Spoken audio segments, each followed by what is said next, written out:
Bismillahirrahmanirrahim. Assalamu alaikum. My name is Hassan and today we are going to increase or change maximum upload file size in WordPress using InstaWP Dashboard.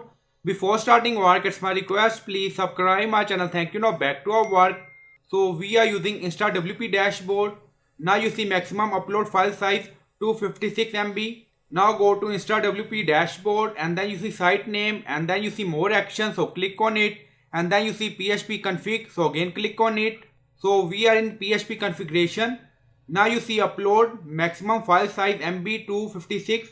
So we are going to change both value, upload maximum file size MB and post maximum size MB. Now you see 256.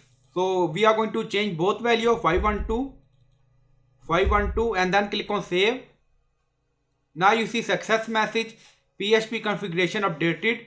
Go to media library, refresh the page. Again click on add media file. Now you see maximum upload file size 512 MB. So I hope you like this video. Please like, comment, share, subscribe. Thank you for watching.